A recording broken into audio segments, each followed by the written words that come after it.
Alright boys, we're about to roll out, run a few errands, then get back home, work on the garage. I'll probably have to go to Home Depot once again, but we'll see.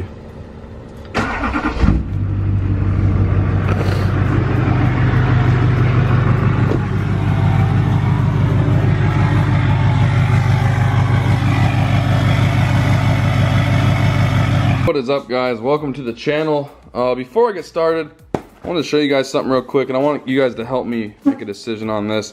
Oxbeam just sent me this in the mail, and I kind of wanted to show you guys and have you guys help me decide where I should put them.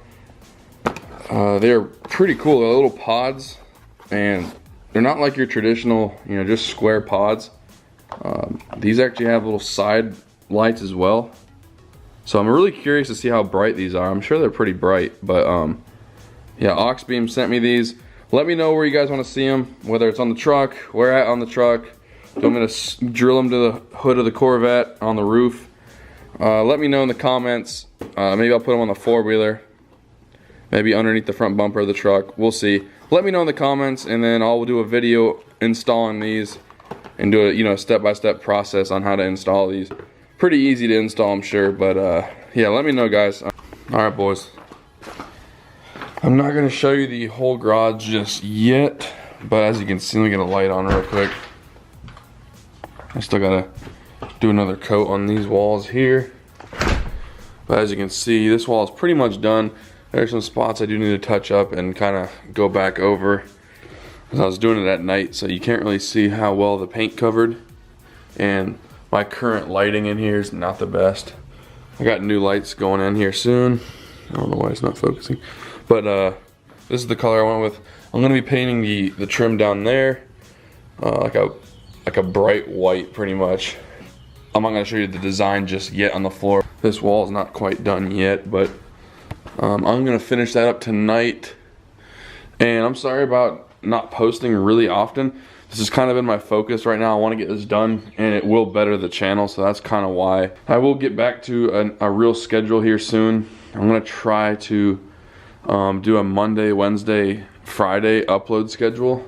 You know, JW is probably going to do the same thing, so definitely be on the lookout for our videos Monday, Wednesday, Friday. I might put this video up on Tuesday, just to let you guys know, or I'll just upload, you know, Wednesday, just to kind of stay with the schedule. But yeah, so I do get asked a lot of questions about mainly the front end of the truck. How often do I replace wheel bearings, ball joints, stuff like that?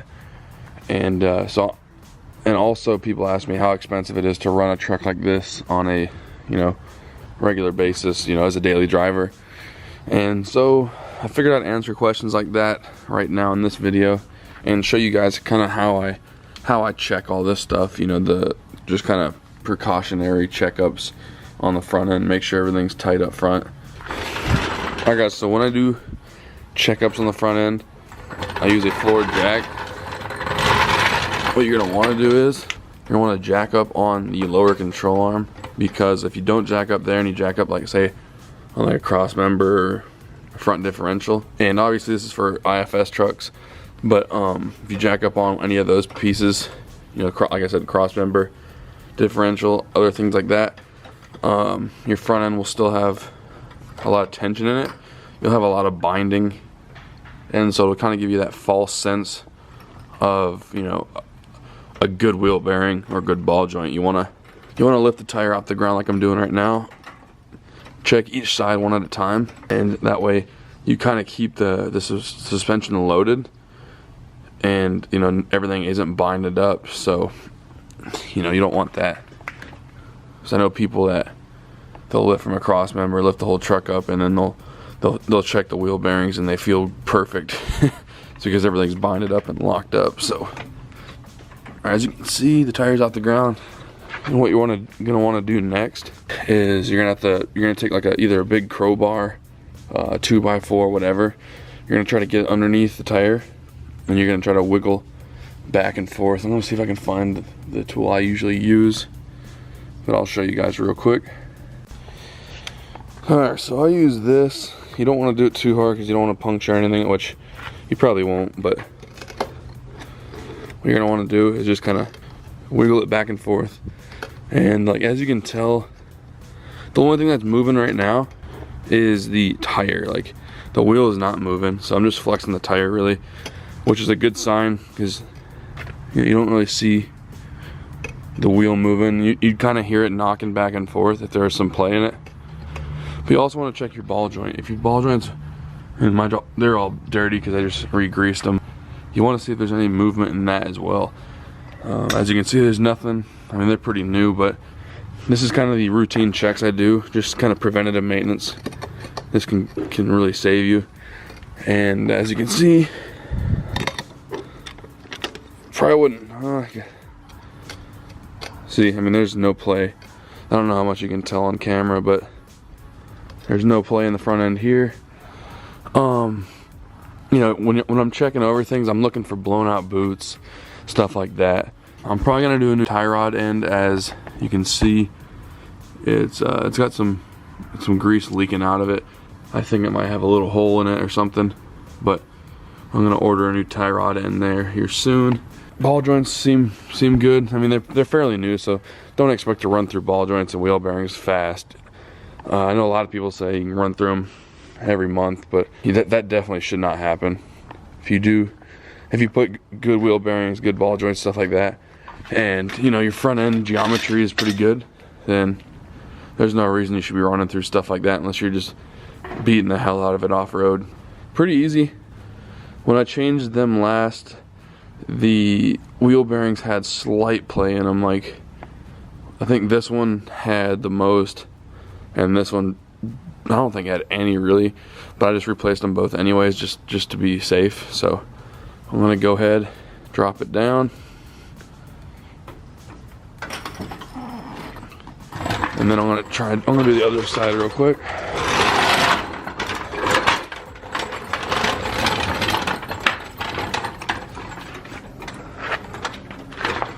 All right, the tire is off the ground. Check this side also.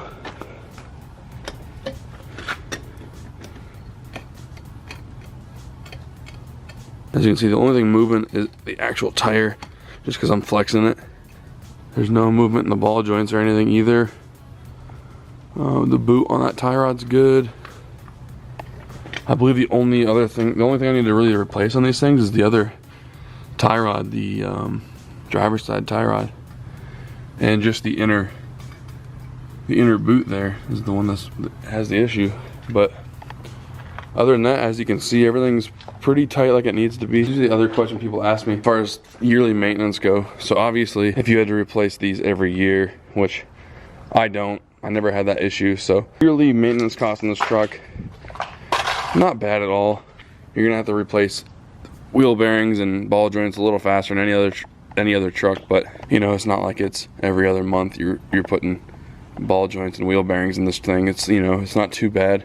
It's not too expensive to run this thing. I probably put like your average daily drive amount on this thing. I think like 12-15K a year miles, and you know, I've never had any issues really. Oil change, I usually change it about 2-3 times a year, and so I use AMSOIL with the really nice AMSOIL filter. It's meant for 25K. I don't do that, but I just use their better filter. And so, you know, we're talking maybe 80-90 bucks an oil change with AMSOIL. I'm technically a dealer, so I can get it pretty cheap that way. So a couple $100 here and there every year for oil changes. Every couple of years, ball joints, wheel bearings. The wheel bearings I have on this truck are a lifetime warranty, so you're gonna pay a lot up front for them, but if they ever give you any issues, they will replace them for free. So I think I paid $250 a piece for the wheel bearings, and the ball joints I believe have that warranty as well. So any of them fail or any of them start, you know, wearing faster than they should, they will replace them. So go check out DMAX store. I believe they're the ones that carry that warranty. I don't know if the brand of these wheel bearings and the brand of the ball joints actually carry that warranty. I think it's DMAX store that backs it. Go check them out. Yearly maintenance costs, insurance, stuff like that. Insurance is a little over $100 a month for this truck. Or, you know, fuel is not bad at all. As a lot of you guys know, this thing gets a pretty decent amount on the highway. I think I'm getting like 15 or 16 around here. I can get 19 to 20 on the highway sometimes. So, you know, didn't really necessarily mean I'm at the gas station all the time because it's big. You know, it's just diesels do a little bit better when you do lift them. If you would have put this setup on a gas truck, you'd really suffer. I mean, you're probably not going to get over 10 miles a gallon, maybe 12, I don't know. But so I like to replace. I actually have another fuel filter, and a buddy of mine who actually sells them. It's the Caterpillar adapter, so you can put like a Caterpillar filter on these trucks, and they're not on this side, they're on the other side, but they're bigger filters, they're better filters, and you know, I'm running one of those. So go check him out on Instagram. I'll put his name right on the screen here. He sells the adapter for it, so I have that as a fuel filter, and obviously I got the lift pump back here, the Fass. And for those that were asking me what size it is, this size is definitely overkill for what I need. So if anyone wants to trade me and needs a bigger pump, a way bigger Fass, I think this is the 225 or something like that, and I just don't plan on having to push that kind of fuel to this truck. So hit me up if you have like a 150 Fass, and I will trade you straight up, unless you're just like, you know, beat the hell up. So let me know if you guys are planning to really turn your truck into a race truck and you need a big fuel pump. Let me know, because this thing can handle it, and you know, I don't need a crazy big fuel pump like this. But to change these, I believe it's like 60 bucks for those two. You got the water separator and the filter there. What else? I haven't messed with the transmission because it's a fairly new transmission. It is the Suncoast. It's built by Suncoast, so it's an Allison with just Suncoast internals. So fairly new. I don't go through CV axles, especially now, because I do have decent angles on them. The truck is not fully settled because I just lifted it on one side and not the other, so it's not really settled. But as you can see, they're pretty flat. Like, there's not much angle to them. Once the truck's settled back down, they're pretty flat. And so people ask me, how do I get away with not going through these? The answer is pretty simple. Just try to maintain those good angles. I've seen a lot of trucks that just crank the torsions up, crazy angles, and you know, at that point you are going to run through them. You're not going to be able to put much power to the front end of the truck without breaking them or popping them out and snapping some stuff in there. And I have done that a long time ago with my older lift, cheap rough country lift. You know, I'm not going to knock rough country, but you know, I didn't do it correctly. I had it cranked all the way up, and so you definitely learn from it. But these are actually really cheap CV axles. I put them in, I think they're Advanced Auto or AutoZone, whatever. I think they're like 60 bucks a piece, and so you don't really need crazy, you know, chromoly axles up front.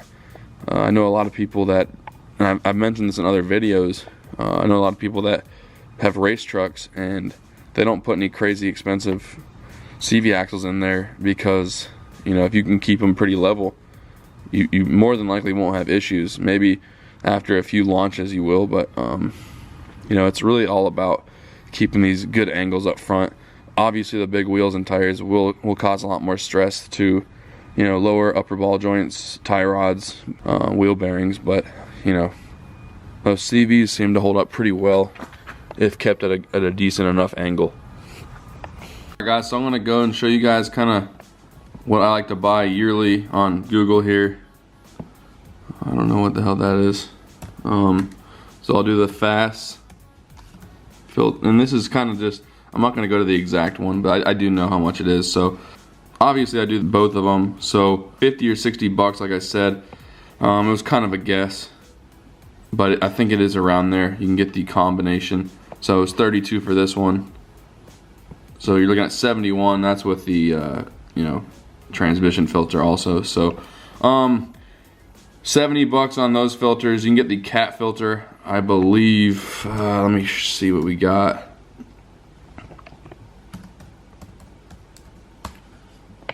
I usually just keep, alright, so here's the adapter. This is not the one I have, but I believe this is the one you can use. I think that's the one I have on the truck. I gotta go look again. But pretty common filter, and you're talking about 25 bucks for that. You don't want to starve your engine of fuel, because as you know, with diesels, if it doesn't get fuel, bad things really can happen. So so you're talking maybe $100 in filters a year. It's not counting oil filter, and I'll show you what I do for oil. I use AMSOIL. Alright guys, so I'm going to show you pretty much what I do for oil. 05 Silverado, Chevy trucks you want to go to, 2500 HD pickup. You don't have to do all this. I know what I want, but so we're gonna go this one. But here is the oil I use right here. It's the 15W40. When I get them, I order 11 quarts of this. In case, I can do the case of 12 also, but you don't need 12 because it only takes 10. This is what I use for oil. Not that expensive. Retail, it is pretty expensive, I will say that. But when I buy it, it's not much more than it would be to go to Walmart and get Rotella or whatever. I know people are gonna say it's overpriced stuff and you don't need to use that kind of stuff, but I use it. It's not too expensive.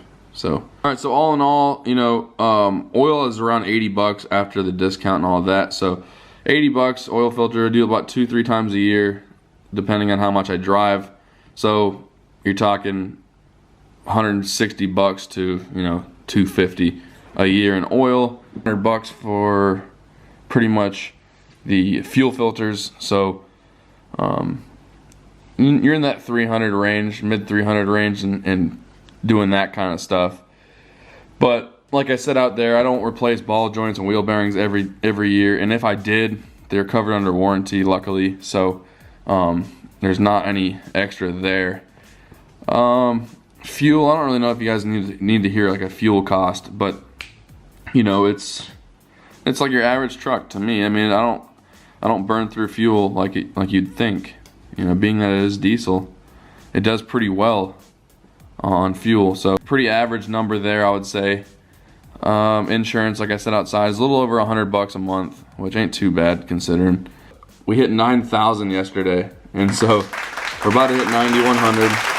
But you know, I didn't really think we'd be around 10K around this time anyways. So, but back to what I was talking about. Here is the store I go to. A lot of you Duramax guys probably have been here, you know, or have used them in the past. But you know, when I go to buy ball joints and all that stuff, obviously you go down suspension or steering. So obviously you got your tie rods, you got Kryptonite. I think they got PPE, and I think they got their own brand. So they're all very good. But this is where I get all my stuff. So for those that were wondering what I have for the front end parts, I went with the DMAX Store Stage 3 upgrade. I'm going to show you guys that here in a second. Wherever it is, Stage 3 upgrade. There it is. So right here, Ultimate Front End Package Stage 3. So here it is. You got all your idler, pitman supports, everything, and I'll go over it. You got your solid center link, tie rods, idler support frame gusset, idler pitman supports, problem solver pitman arm, problem solver idler arm. So a lot of Moog products. You got Cognito in there as well. This setup is pretty much bulletproof, you know, to an extent. It's just, that's why I went with it. I wanted the truck done right up front. I didn't want to have to worry about it. And you know, about 4 years later, and it's still strong as it gets. It's the same tie rods I use. Everything up front has been the same since I bought this. You know, I haven't replaced anything since I bought this, because you got all those supports. So they're not taking as much stress. Pitman idler aren't taking as much stress. You got a big ass center link. The center link I have is powder coated black, and this one's showing just like a raw steel or whatever. But this is the exact setup I have. Holding up great. This piece right here welds to the frame, and then this hooks to it as well. And so very strong setup. I know you don't really see me in this video, which I don't think you guys mind. So I hope you guys enjoyed the video. It's not very action-packed. My next video will be awesome. I can assure you that, because it's going to be an off-roading video. You guys seem to really love the last one. It's almost at 1,000 likes, so I expect that to hit 1,000 likes. So we are going to go ahead and do another video like that. But yeah, I hope you guys enjoyed this video. I hope it was helpful for a lot of you guys trying to make a decision on whether or not, you know, a big lift and big tire is actually worth going with, or is it a headache, and is it too expensive to run? Is it not worth it? So yeah guys, I hope you enjoyed the video. If you did, please give it a like. If you are stopping in at this channel and you like what you see and you like diesel trucks, Corvettes, stuff like that, please subscribe. We are shooting for 10K by the end of the month. I'm doing a giveaway at 10K. I'm also doing a headlight giveaway, a custom headlight giveaway at 15K. So definitely subscribe to be entered for that. But yeah, guys, thanks for watching, and we will see you next time.